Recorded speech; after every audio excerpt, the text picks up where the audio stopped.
Hello, hello, hello, and welcome to My Empty Hands, a podcast about the martial arts with a focus on Kenpo.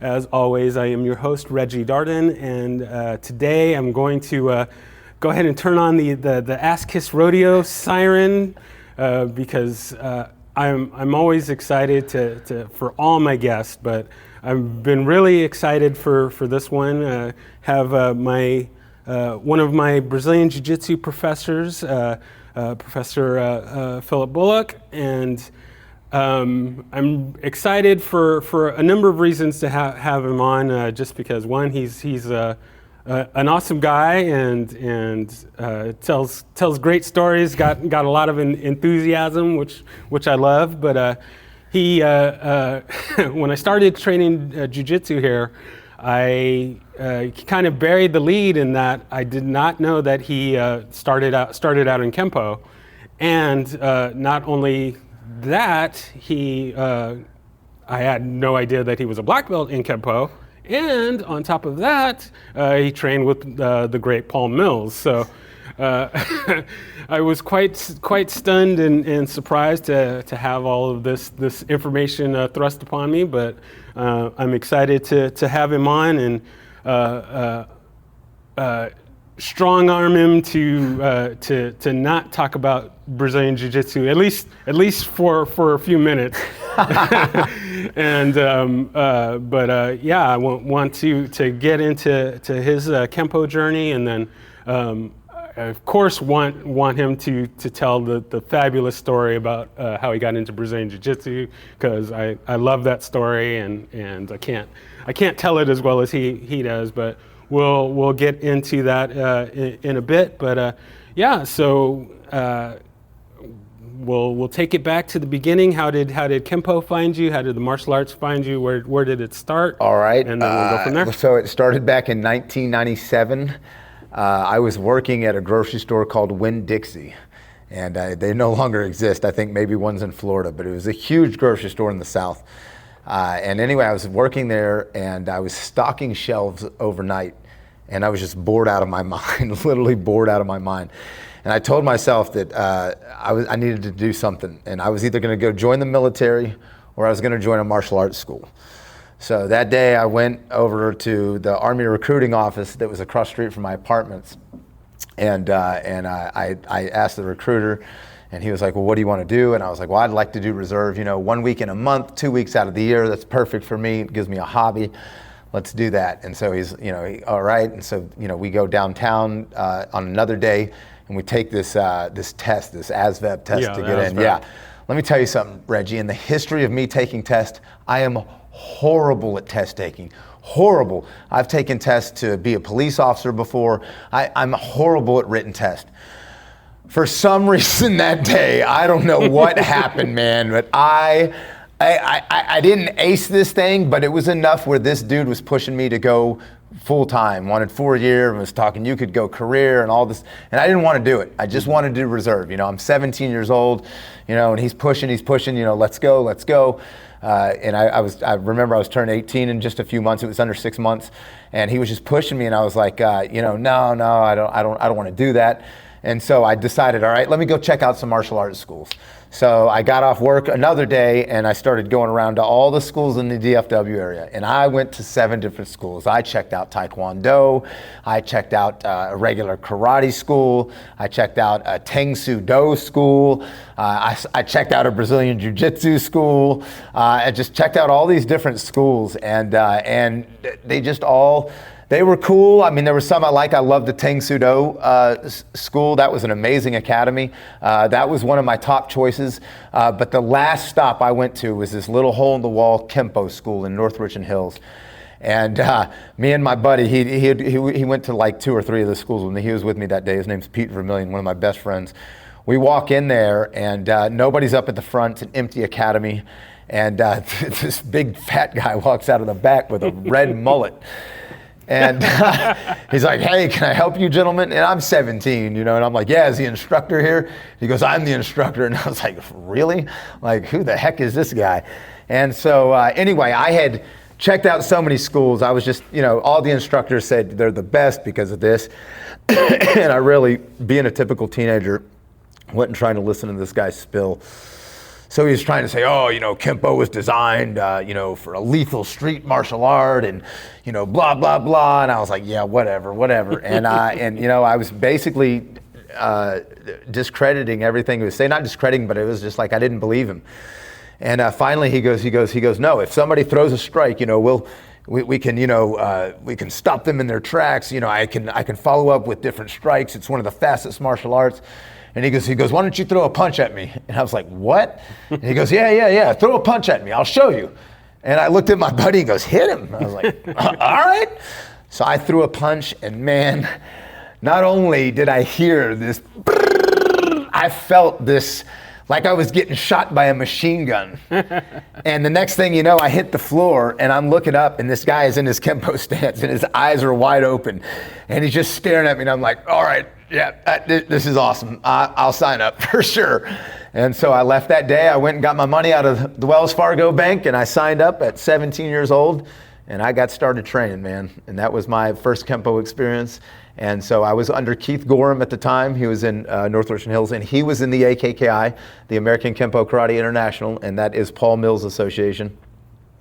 And that's where I started, man, in 1997. And I got to work.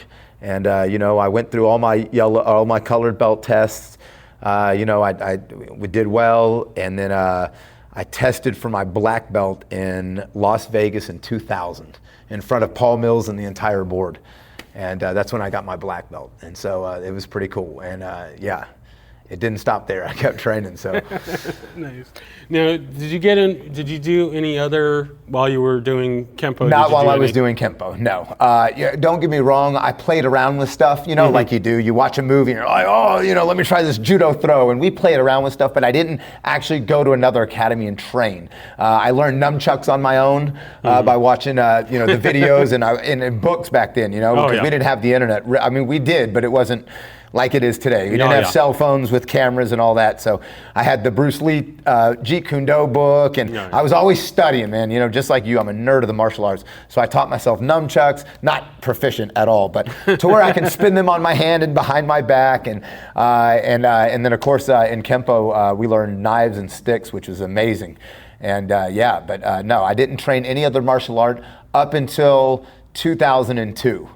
But before that, it was strict Kenpo, man. I mean, I was a Kenpo nerd. I was that guy, dude. I was that guy. I have a Kenpo tattoo on my arm right here. That's the universal. Learning things. I didn't even realize that. That's the AKKI universal symbol from Paul Mills. And it distinctly resembles Ed Parker's universal patch that he had, just a little bit more entwined. So, and I'll never cover that up, man. That means a lot to me. I got that in 1998. And, rest in peace, Paul Mills, man. What an amazing Kenpoist, dude. He's, in my eyes, after Ed Parker passed away, still to this day, one of the best Kenpoists ever to walk the face of the earth. I don't think there will ever be another Paul Mills. Ever, ever, ever. He could make yellow belts move faster than second and third degree black belts, man. It is insane.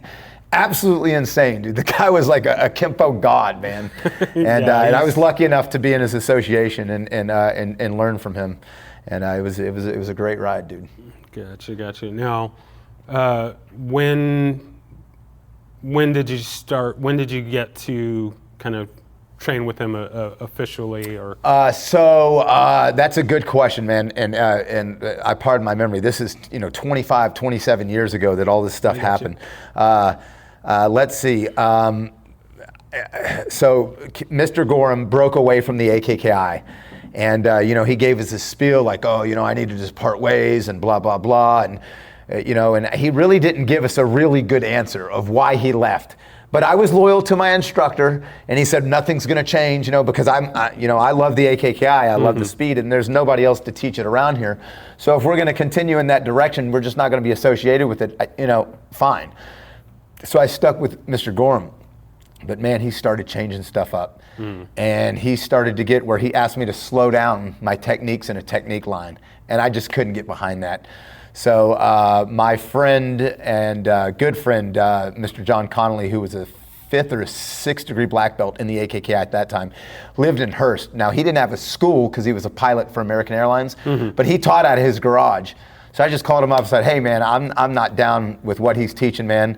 And I called Mr. Mills and he was like, yeah, I get with John. And so we got together. And then so when John was always flying, so me and another group of friends that we would all black belt, we would just fly out and see Mills twice a year, either in Evanston or Vegas, where he held his camps, and we just do his international camps and get to train with him, man, which was, like I said, an amazing. If you have never been hit to this day, and I've done Muay Thai, I've sparred, I've done MMA training, I have never been hit harder in my life than from Master Paul Mills. Absolutely insane, dude. This guy will wreck you, dude. Just awesome. Yeah, no. Out of the who's who in Kenpo, yeah, Paul Mills is his name is right up there with all the greats. So. Well, good. That's good to hear. I've been out of the Kenpo realm for a long time, so it's good to hear that, man. Because he passed away a couple of years ago, and it's I tried to go to his funeral, but they had a huge blizzard snowstorm that snowed everybody in, and I knew I wasn't going to make it back on time, so I didn't get to go. But man, I still rep my AKKI Letterman jacket. I mean, Paul Mills is an amazing martial artist, and I was very lucky to be able to learn from him, very lucky to be involved in his association, very lucky to be on his board of black belts when he did his test. That was very cool. He invited me and a couple other of the Texas guys to sit up on the board, and it was just an amazing experience, man. It really, really was. So I'll always be thankful for that. Excellent. So we're probably gonna jump around because I want to make sure that, well, we're gonna jump to the Brazilian Jiu-Jitsu side because I love the story and I want to make sure that we get it on record. So let's fast forward to, let's see, Goran broke away in like 2002 or something. I went under Mills, and then I opened up my Kenpo school, an AKKI certified Kenpo school in Hearst in 2004. And so I ran that academy for 2 years. And then unfortunately my father passed away in August 1st of 2006. Did not take that very well. Anyway, August 21st or 22nd of 2006, one of my black belts, a good buddy of mine and a black belt that was teaching at my academy, said, hey, let's go try out Brazilian Jiu-Jitsu. And I said, I don't want nothing to do with that art. And he's like, why not? I was like, that's a bunch of sweaty men rolling around hugging each other. That's not for me, dude, at all. And he goes, no, come on, man. You always have an open mind, man. We need to try it, dude. And I was like, no, I'm not going. It's stupid. Brazilian Jiu-Jitsu is the dumbest thing ever. Oh, hey, here's a street fight. Come here, let me lay down. Come on, come into my guard. I was like, that's dumb. And so anyway, he finally convinced me to go. And I said, all right, but I'm wearing my Kenpo black belt. And he goes, no, please don't do that. I go, why not? I earned it. And he goes, don't. And I was a 3rd degree black belt at the time. And that's crazy because that's how my ego was. I was 26 years old, 3rd degree black belt in Kenpo, and I literally thought I could whoop anybody's butt. Anybody. Like I literally thought I was a bad guy walking down the street. Like I could handle anybody. So it's time to go to class. I show up there. I did not bring my Kenpo black belt, thank goodness. I get a loaner gi and I get a white belt, and we get on the mat. And I'm partnered up. At that time, I'm 26 years old. I'm about 190 pounds. Pretty solid. I work out all the time. I'm fast in Kenpo, so I'm a solid guy. And I get partnered up with this tiny little 150-pound guy. And it's funny because we called him Squints, because without his glasses, he couldn't see anything. He was all squinting around. And so anyway, that night, I'll never forget it. We learned a scissor sweep from closed guard, and we learned an arm bar from mount. So scissor sweep to mount, and then from mount, the arm bar. And I was like, all right, this is cool. And I felt it. I was like, but in a fight, I'll break out of this and punch this dude. And, I'm just not really opening my mind to it like I should. So it was 45 minutes of training. We do the training, we learn the moves, and then it goes to, this is live training. And I'm like, what's live training? It's like sparring. I was like, oh yeah? And he goes, yeah. And I go, all right, this is what's up. And he goes, all right. So he's like, basically, what do we do? And he goes, well, we wrestle and try to submit each other, like in an arm lock or, anything that you can get a choke. And I was like, because, I knew about chokes. I know how to rear naked choke somebody. We have chokes in Kenpo. So I was like, all right, bet. So we shook hands, and he was 150 pounds. So I was like, I'm not going to go too hard on the guy, So we shake hands. This dude slams me to the floor, crawls around, past my guard, jumps on my back, and puts me in a rear naked choke. And Reggie, I'm telling you right now, bro, I did not want to tap, but I had to because I was going to go unconscious. So I tapped, and he let go, and I was like, all right, dude. You are not doing that again, bro. Not even a little. I mean, I let him. I was like, you little 150-pound guy. No way. So we shake hands. This dude did it again and again and again and again. The same thing every time. And I could do nothing to stop it. And in my mind, I'm like, oh, well, you're lucky we're not in the street, dude. I'd punch you in the throat and gouge your eyes. I'm really thinking this in my mind that I'm going to do this to this guy, dude. And it just, man, that night really, really hit home for me. And it made me question a lot of stuff. That night I left jiu-jitsu. I gave the loaner gi back and he was like, hey, you want to sign up? And I was like, oh, you know, I own a Kenpo school, so I don't know if I have time for jiu-jitsu. You know, I'll think about it. And I went in my car that night and I'll never forget it. I turned the car on, turned the radio off, and I sat in that parking lot for 45 minutes just contemplating life. What had just happened? I was just rewinding. Why couldn't I stop this guy? I couldn't even get him off me. I couldn't even block him from getting around me. Nothing that I had learned in the last 9.5 years with everything that I had worked on in martial arts worked. And the whole thing is when I asked him, I go, hey man, how long you been training? He's like, oh, 3 months. 3 months, Reggie. 9.5 years. I'm a 3rd-degree black belt. And I can't even stop this guy from climbing up my back and choking me unconscious, man. Absolutely insane. And it blew my mind. And I didn't know what to do. And it's crazy. And so the next day I went to the jiu-jitsu school and I signed up. And 19 years later, I'm still doing jiu-jitsu, man. And I love it. And I didn't stop Kenpo. I still did both for a long time. Now, I did walk away from my Kenpo school to do jiu-jitsu. And I handed that off to somebody else. But I still taught Kenpo for a long time. In fact, I taught Kenpo so much that I created with jiu-jitsu and the other martial arts I've learned, I created a reality combat training system. Just a little like combat martial art, you know. Wasn't trying to start anything, get it global, just for people who wanted to learn self-defense without the foof, you know. Yeah. I didn't need to put all this extra stuff, these added steps, and that most of these martial arts have to get belts, you know. It was just come in, you're going to learn reality combat, and that's it. There's no belts, there's nothing like that. You know, you're going to come in and do that. So that was fun. But you know where my heart is, man. It's on the jiu-jitsu mats, dude. Oh yeah, no, that's why I wanted to make sure we covered you know, the jiu-jitsu side. I still do my time. I'll go on a heavy bag. I can still do time drills. I'm still quick, man. I'm still fast. I can still strike fast, you know, from a Kenpo's perspective. So, yeah, dude, I love Kenpo. I've got nothing bad to say about it. Gotcha. Now, so jumping back, so for the listeners, you're one of the, I guess, the second in command here at Renzo Gracie DFW, and you're rocking it with the 6 a.m. jiu-jitsu, running the 6 a.m. classes, and one of the best kids coaches thank you, brother. Out there. But jumping back to the Kenpo side, did you do, well, I should say, when did you get into the teaching side of the Kenpo? Oh, man. I was teaching before black belt. I think I started teaching at my green belt. I think right at green belt, Mr. Gorham started letting me take the beginner's class, which was white belts. And you know, that's easy. You know, it's punches, it's kicks, it's delayed sword, alternating maces. You know, exactly. it's the 10 core techniques. And bro, I got those ace down, you know? And so I loved it. And so he let me start teaching at green. He let me take more classes when I was, because it went backwards in my association. It was 3rd degree brown first, 2nd degree brown, 1st degree brown, then you went to black. Yeah.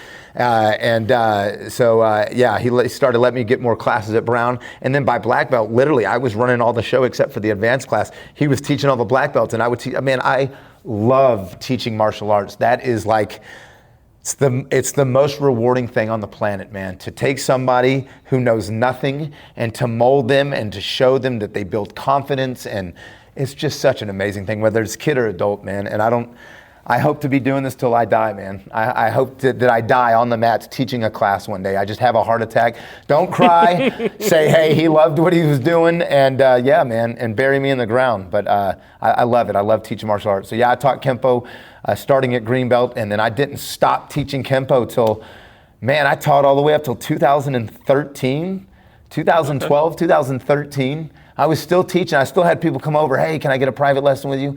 Or hey, I got a test coming up. Can I review with you? Yeah. You know, I really didn't leave the world, but I'm really far removed now. I mean, it's been now 15 years since I've even taught, watched somebody, or even done anything Kenpo related. Yeah, So gotcha, I'm very far removed now. Gotcha. But don't get me wrong, I can still hit them timing drills, baby. Yeah, got to keep those skills That's right. skills fresh there. So then, jumping back to the jiu-jitsu side, when did you start getting into teaching jiu-jitsu? Oh, so I started teaching at Blue Belt, and it was assisting in the in the kids class. So it was 2010. I was at a Gracie Baja in Houston. My mom had just passed away the year before, so I'd moved down to Houston to take care of her. She had passed away, and there was no jiu-jitsu gyms near me, so I took like a 3-month hiatus from jiu-jitsu. And finally, I remember I got in my car to go to work one day, and it said, coming soon, Gracie Baja. And I was like, bet, I'm signing up, man. I didn't care. People have their thoughts about Gracie Baja, but I didn't care. I just needed to train jiu-jitsu. So I signed up, and it was great. And one of the professors there at Blue Belt, when I would come in the evenings, he would help me have me assist with the kids class. And that's when I really started teaching kids, because before that, I didn't even teach kids in Kenpo. I only taught adults. Because, you know, Kenpo is very hardcore. Oh, yeah. I'm not going to be able to elbow some kid in the sternum and knock him to the ground and show him that this works. You know, Exactly. That's not how it works. So yeah, so 2010 I started teaching kids at around Blue Belt, helping with the kids class, and it never left me from there. I love teaching the kids, man. That is where it is, because that's the next generation. You know, we have to mold them to take our place, and especially with kids today. Reggie, all kids need martial arts, man. Oh yeah, all sure. kids need, before soccer, before football, before ballet, before piano, all kids need martial arts.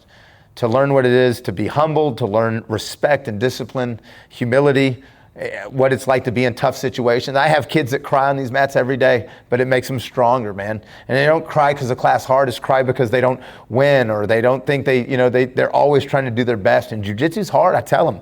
It's tough, man. This is the only martial art that the kid cannot get a black belt in. Think about that. Oh yeah. So, oh yeah. There's, a lot of schools out there are. I mean, I've been listening to a lot of podcasts and stuff lately, and hearing people talk about this black belt contract that when you're signing up for the class. Oh, okay, in 2 years, you're going to have your black belt on this such and such date. We are going to give, like, that blows my mind. I can't even fathom knowing a specific date on my first day of when I'm going to get my black. That makes no sense at all. It's a marketing scheme. That's exactly what it is. It's a marketing scheme. And unfortunately, karate, not Kenpo in particular, but just all karate, it's very hard to find the hardcore schools. Karate now has gone away from, I mean, let's be honest, back in the 90s and the early 2000s, Kenpo was hardcore, man. I mean, bro, I got the crap beat out of me to get my black belt, dude. It wasn't this pity-patty stuff. I mean, I was getting ribs broken. We were breaking shins, kicking each other. I mean, bro, we damaged our bodies, man. We got nasty, dude. Oh, yeah. I was punching what are they called? Makiwara. Yes, the Makiwara boards. I was punching those, trying to toughen my knuckles up, man. We got down, dude. And now you walk in, in some of these schools, it's pity-pat playtime, dude, and I'm like, what is going on, man? I brought up a few times at the school where it's sparring class night, and all of a sudden everybody has things to do. Yep. Interesting. Like you're there every other day training. You're fine with working your forearms and everything else, but make sure you bring your sparring gear on Thursday. Oh, you know what? My mother-in-law's coming into town, and I got a roast in the oven. And it's like. But here's the thing: sparring really will show you where you're at in technique and skill. Oh, for sure. Because let's be honest, and I hope I don't piss anybody off, because like I said, I love all martial arts. But in theory, in a fight, unless you know how to get the timing down from punches and the guy moving around, nobody's going to throw a punch and stand there with their arm out and give you enough time to knock out a 10-hit technique, you know what I'm saying? Oh, yeah. Graft onto 5 swords. But if you can, in sparring, if you can get those timings down where you hit the jab and get to the face, now you can follow up with strikes. Now the dude's not going to be there, and you're going to have to move and get in sequence with what's happening in the fight. But it's there. Don't tell me it can't be done. I used to do it all the time. I'd get in on a block.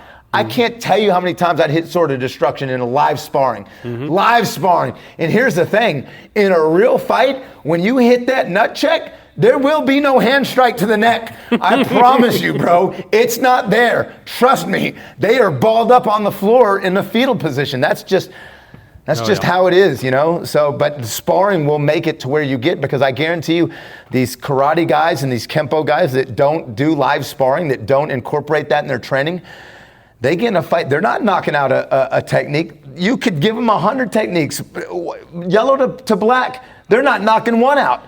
Because they have never gotten in the real scenario of timing and technique and another human being trying to move and hit them at the same time. Exactly. Yeah, you fall to your lowest level. And that's right. If you haven't been training, quote unquote, real situations, that adrenaline, that muscle memory, that confidence. Yep. That's why I love what Jeff Speakman's doing with the Combat Kenpo and the Kenpo 5.0. I mean, bro, that's brilliant. I mean, let's be honest. You know what I'm saying? If you have all these Kenpoists that say, oh, well, we need to preserve Ed Parker's art. Listen, even Ed Parker was changing stuff. If you go back and read Infinite Insights, volume 1 through 5, the whole blueprint's there. You should evolve. You should be changing stuff up. Times change. If we go back to this, let's preserve the art, well, then it died with Ed Parker years ago in 1990.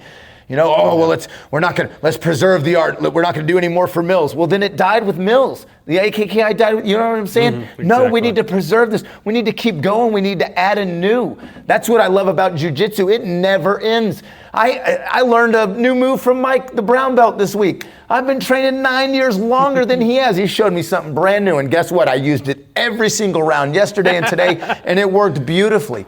And that's what I love, is that people should have an open mind and be learning from others and stuff. Yeah, I always find it funny that one of the big things Ed Parker was known for was evolving the art, changing the art. But yet we have that joke, how many Kenpoists does it take to change a light bulb? Yep. 1 to change the light bulb, and 99 to say, oh, that's not the way Ed Parker would do it. And it's fun. It's crazy to me that there are so many quote unquote traditionalists when Ed Parker was known for not being traditional. Exactly. And, he doesn't want it to be stagnant, and there's always that changing, and there's so many. I guess I won't just limit it to Kenpo, but there are so many people that are so unwilling to move away from what's in the book, what's in the big red book. Oh, agreed. Well, Agreed. We do delayed sword, and oh well, if you don't do delayed sword this way, then you're doing it wrong, and it's like.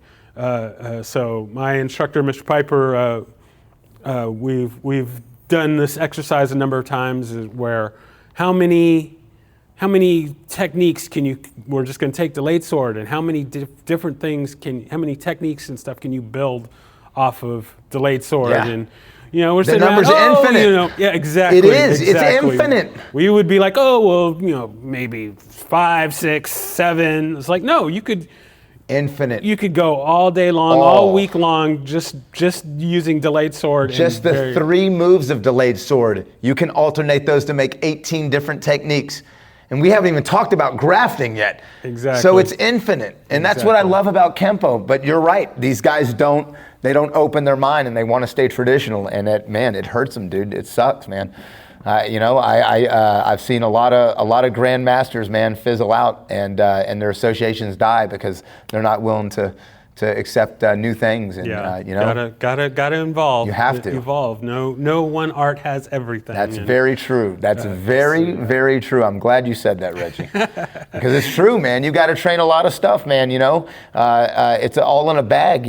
I tell everybody all the time. They're like, "What's the best martial art in the world?" Well, that depends on who you ask. You know, there are people that have done Kenpo, and Kenpo has saved their butts in several fights. There are people that have had Jiu-Jitsu save their butts in street fights. But I mean, any given day, I can take a wrestler and have him smoke a 5th degree black belt in Kyokushin, just putting him on his butt on a concrete. And in that same day, I can have a Brazilian Jiu-Jitsu guy choke out a wrestler. And the best thing is to train all things, like Bruce Lee said, take what's best, what works for you, and discard the rest. If it doesn't work, that's fine. And that's what, like I said, that's what I love about jiu-jitsu. Like my professor, Greg, is very different than me. I don't have his jiu-jitsu. Do I learn from him? Yes. Do I have his techniques? Yes. But his jiu-jitsu game and my game are very, very different. He's 6'4" and 210 pounds. I'm 6 foot and 155 pounds. Very, very different body styles, very different journeys, very different jiu-jitsu. And that's how it should be. If one instructor says, no, you have to do it like me all the time, well then, like we said, the art dies with them, man. And who wants to have that? Gotcha. So the other day I was part of or in witness of a conversation to where we're talking about what it means to be a black belt, and so it was, you know, there's a certain person that will remain nameless, but got their rank rather quickly, and there was a lot of debate about that. But because in any art there isn't really a standard of what it means to be a black belt, what it means to earn a black belt, you know, how long it should take, and all these things. So it got me thinking that I wanted to start asking this of all the guests is to you, what does it mean to be a black belt? What does it mean to earn a black belt? And, you know, whether it be Kenpo or Jiu-Jitsu or whatever. Yeah, that's a very good question, a very wide question, because like you said, it varies on different levels. To me, I would say somebody that can show the skills of being a black belt, and obviously that ranges for different people. I don't expect a 21-year-old black belt. I don't expect somebody at 80 years old testing for their black belt to be able to do what a 21-year-old does. You know what I'm saying? But to have the knowledge, to have the skill to produce that they've learned the knowledge in that time. And then the way they carry themselves, man. I've always said this, man. You have to be a black belt on the mats, and you have to be a black belt off the mats. I have known so many black belts that are just straight up D-bags, man. Pieces of crap, trash, never do the right thing, you know, egotistical, driven. So, you know, just because you have a black belt doesn't make you a good person. And so it just depends. But to me, the black belt needs to have honor, needs to have discipline, needs to have respect, needs to be humble. And like I said, be able to show his skill. You know, when somebody comes in here, especially in jiu-jitsu, it's much harder in jiu-jitsu because you know, let's say you go to a karate school, a Kenpo school, something like that. The instructor has nothing to prove. They got their black belt. Their fighting days are over. In jiu-jitsu, that black belt is expected to mop the floor with everybody in the room. And I don't know why that is, man. It blows my mind. I tell people all the time, I go, do you realize jiu-jitsu is the only art on the planet where they expect the coaches to do just as much as the players? Nowhere else in that does exist. You'll never see Bill Belichick line up, you know what I'm saying, with the offensive line. He'd get smashed. You know what I'm saying? You'll never see Pat Riley out there, you know, shooting 3 free throws. It doesn't happen. But in jiu-jitsu, they expect me and Greg to hammer everybody in this gym. And the reality of it, that just doesn't happen all the time, you know? I'm a small guy. It's jiu-jitsu. I get caught. There are big guys and there's good guys here, you know. And Greg smashes me all the time. But that's what I love about jiu-jitsu. It keeps you humble. But yeah, it's crazy, man. It's crazy how it varies between art and art, man. But yeah, I just think, like I said, being humble, having the skill to demonstrate, making sure that you have discipline and respect, and that you can show those skills on and off the mat. Right on. Yeah, that's it. It's always funny to me how, well, kind of like you said, it's the black belts are expected to be able to totally smoke everybody, and just kind of with everything we can have our off days or whatever, and but we still need to push ourselves and I think where I'm trying to get to is I know we've kind of talked about this before, but not being afraid to ask the black belt, like, hey, like let's roll. Yes, yes. There's an old, and there's people in DFW that still carry this tradition. It's so dumb. There's old school jiu-jitsu guys, apparently, and I never had this with anybody, but apparently it's like disrespectful to ask a black belt to roll. That's the dumbest thing ever. If you want to roll with me, come ask me to roll. If I don't want to roll with you, or I'm tired, or I'm injured or something, or I will tell you no, very politely. I'll be like, hey, not today, I'll get you on the next round. No big deal, but don't be scared to ask me. That's just dumb, dude. I'll roll with anybody, anytime, anywhere. I love jiu-jitsu, man, and I love, it's a human chess match to me. It always intrigues me, intellectual, because no roll's ever the same, even though we do the same moves. So I encourage that, man. If you're a white belt in jiu-jitsu, or you're a white belt in any art, Kenpo, Kyokushin, Muay Thai, whatever, ask your instructor all the questions you can. That's what they're there for. That's what they get paid to do. You guys got to remember, and this is what gets crazy in the martial arts, these guys get blind loyalty on their instructors, man. Mm-hmm. You pay that person a service.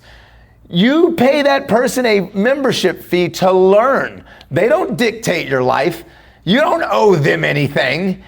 You wouldn't go into 24-hour fitness and be like, hey man, what do you think about this relationship advice? No, don't be asking your martial arts instructor that. They have their expertise is in fighting and self-defense. That's it. Leave all the other stuff out. It's so crazy, but people get blind loyalty, and it's nuts. Yeah, no, that's it. Yeah, it's you don't have to be. I think more people need to be not afraid of, if you're at a school, you have an instructor that's not working for you, it's not helping you improve, then leave. Be leave okay that school. Be okay yes. to leave. Be okay to leave. You have to. Yeah, I saw something the other day on Reddit, and the guy was like, "Oh well, the professor told me that if I give him $700, he'll give me my purple belt or something like that. Should I stay?" Nope. Like, leave. Why would you even think to ask that? Like, no. So get this. So I got my brown belt in 2016 after 10 years of training. And usually it takes 10 years to get your black belt. But like I said, I moved. I had 2 parents pass away. I overcame alcoholism in my jiu-jitsu journey. So there were a lot of bumps on the way. It was a little bumpy road. But I got my brown belt in 2016. And by the end of 2017, I had 4 stripes on my brown belt. So the next is black. And no matter what martial art, Kenpo, Kyokushin, Jiu-Jitsu, you never ask your instructor about rank. That's just everybody knows that. So, but I was working hard, and my black belt didn't come. And so I went to my instructor and I was like, hey, obviously I'm not doing something right. What do I need to improve on to get to the next level? And he's like, oh, no, you're good. Don't worry about it. Just keep doing what you're doing. Keep running the school and teaching the classes. And he was just doing it to milk me for money. And then he finally came and he wanted $5,000 oh my goodness, to get my jiu-jitsu black belt. And I was like, nope, I'm good. And so I left him, and that's when I found Greg, and that was 6 years ago. And so it took me, after I got my brown belt, it took me another 4 years to get my black belt. And Reggie, you know me, bro. I train 6 days a week, 2 times a day. I train hardcore, dude. Nobody can tell me I don't train. I'm not a 2-day-a-week guy. I'm not a 3-a-day-a-week guy. This is not a hobby for me. This is what I'm passionate in. I am on the mats all the time. So my journey took me 14 years to get my black belt. And 10 of those, the last 10 of the 14 years, I was training 6 days a week. Anybody else that would start their journey in 6 days a week, they could probably get their black belt in 8-9 years, dude. And it took me another 10 after that. So, but like everybody says, everybody's journey is different. Don't compare yourself to anybody, right? Comparison is the thief of all joy. If you're sitting there and, and this happens, it happens in all martial arts. You're training for a while, you got a partner that's been in the class and you're better than them at the technique line, you're smoking them in techniques, your forms look better, and all of a sudden the instructor comes up and gives them a promotion. Yeah. And you're like, what the hell? You know? Yeah. But you can't do that. As tough as it is, because I've been there, it sucks. But as tough it is, you're not on their journey. You have no idea what they did, you know? That guy could have been taking 15 private lessons behind your back. You don't know. Did you ask him? You know, he's trying. He's doing his best, you know? Just because you're better skilled doesn't mean that you deserve the promotion, so. Exactly. Well said. All right, so we're going to move into our lightning round here. Got a few little questions as we head towards wrapping up here. All right. So I guess it's usually kind of limited to Kenpo, but I'll answer all the Kenpo stuff, dude. It's all good. We'll keep this open so you can answer any way you like. I'll answer it in Kenpo for sure. For sure. First question being, do you have a favorite technique? Oh, I do. Hands down, 5 swords, brother. Yes. And that's everybody's favorite technique. But it's so great because if you think about it, the first move, when you get that outward block with the left hand and you hit that outward hand strike to the carotid artery, it opens up. I mean, have you ever been hit with that move? Like really hit? It opens up the body for so much. And that's what I love about it, because I think of 5 swords as like the blank canvas, right? Mm-hmm. And you have the paintbrush. And it's up to you, brother. You can paint whatever picture you want to. So I know that's everybody's favorite move, and people are gonna get tired. I love 5 swords, brother. That is my all-time favorite technique. Second one, delayed sword, hands down, bro. I love just the good old basic. Yeah, man. Yeah. But no, those are my favorites. 5 dude. swords is one of, like I like to call the Kenpo All-Stars. It's a technique that, 1, everybody loves, and then 2, I've seen it in all of the versions of Kenpo that I've been exposed to. Actually, even one of my guests that didn't train Kenpo knew 5 swords. Nice. And as we were talking, he's like, "Oh yeah, I know 5 swords, and I teach it to Mike." It's like, you're not even a quote-unquote Kenpoist. Yep. He's like, no, it's a good technique. When it comes to weapons, I love like Eye of the Storm, Storm of Destruction. I love using those techniques when teaching stick stuff because they work beautifully. So yeah, dude, I have a lot of techniques, but 5 swords, for sure, my favorite. Very nice. I like it. All right, next one. Do you have a favorite form and or set? Oh man, I knew you were gonna ask me that. Golly. All right, listen, traditionalists, don't kill me. Please don't kill me. Reggie, I hate forms, bro. Nothing wrong with that. Hate them, and it's me, bro. It has nothing to do with the forms. They're beautiful. I get it. The basics. It's just, man, my brain, my ADHD brain, just cannot. I don't know, man. It's just hard for me. My favorite form always was Form 1, and we didn't do short or long form. Paul Mills changed it, so we just had a Form 1, and it kind of combined the two. Form 1 was one of my favorites. Form 3 was great because it had a lot of techniques in it. I like that one. And then my favorite set, bro, I would have to say empty hand finger set. If we're going weapons, knife set for sure. There you go. For sure. There you go. Very nice. Yeah. No, I've said this on previous episodes, but like one of my favorite ones is a form called book set. Okay. And in the kind of the Ed Parker ones, it doesn't. Most schools don't usually teach it.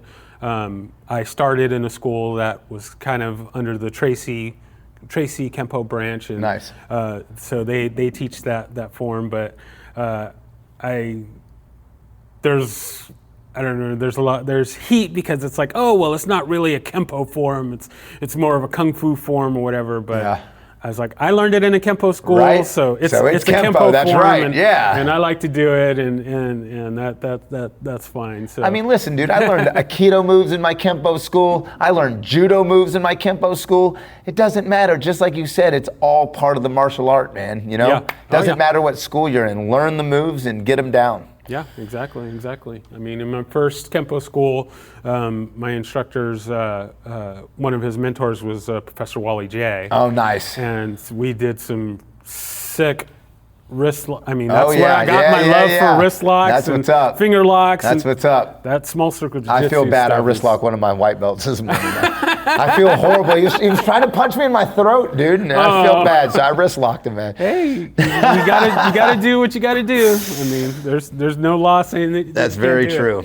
I'm actually reminded of, I guess this was a few months ago, and Professor Greg wrist locked me. Oh yeah. And I just remember thinking, like, he does realize I have a white belt on. Like, is that allowed? Right. Are you allowed to do that? I mean, yeah, you're a black belt, but are you allowed to do that to me? Yeah. But yeah, I can't wait until I can start using some wrist locks. But I got a while. But yeah, I love those. All right. The next question: do you have a favorite weapon?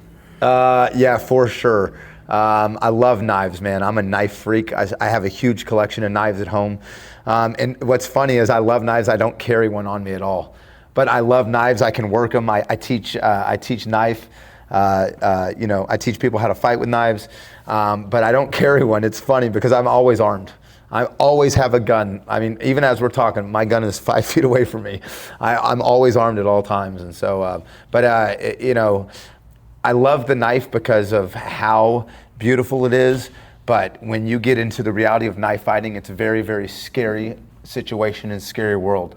I would much rather get shot with a gun than stabbed with a knife.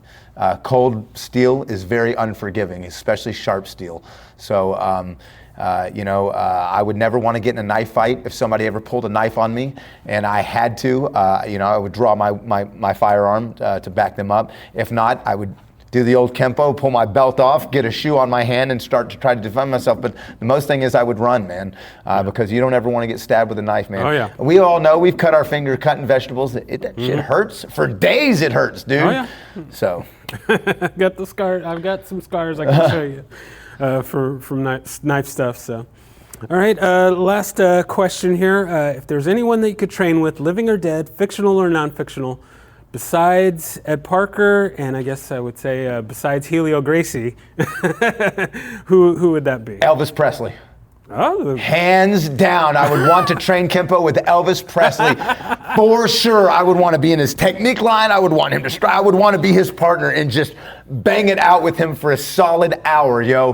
Oh, hands down, dude. You were definitely the first person that really ever said that. Well, for sure.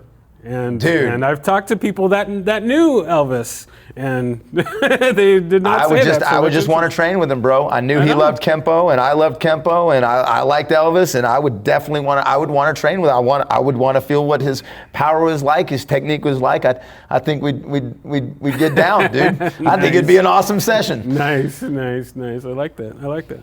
All right, so we're at our final piece here. Then that is shameless self-promotion, so you can plug whatever you like, or if there's anything that you wanted to get out there that we didn't touch on, you have the floor, and then we will close out from there.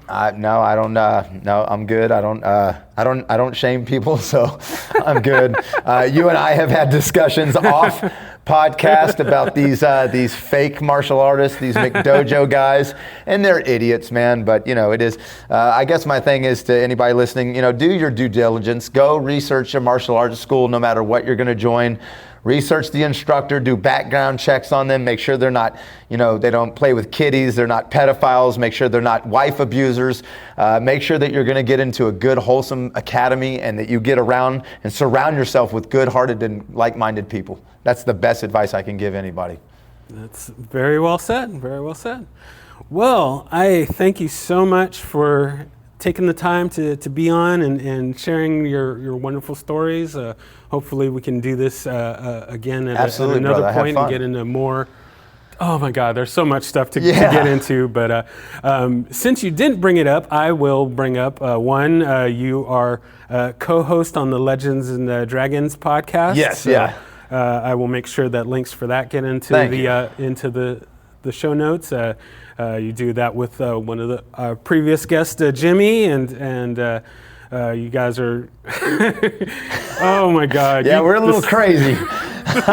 You have to. You got to make sure you can handle some wacky conversations if you're going to watch our podcast. You guys are nuts, but it's fun time. So make sure that folks check that out, and then also I will throw in a plug for Renzo Gracie DFW. So if you're in the Dallas-Fort Worth area and you're looking for some jiu-jitsu or some Muay Thai, or you just want to come hang out with awesome people. I mean, the people at the school, I can't say enough for not just the professors and the coaches, but just everybody comes in here with a great attitude, and we got each other's backs. And it's all culture, brother, and it starts at the top, and that's what I love. I love about this academy. I love all our students. It's an amazing thing. So thank you very much. All right, so that is all, and I can't wait for everyone to hear this, and we will talk soon. Thank you, brother. Thank you for listening to My Empty Hands. If you enjoyed the show, please share it with a friend. If you didn't enjoy it, please share it with an enemy.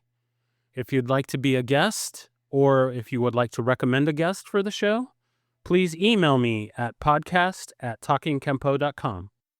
Thank you.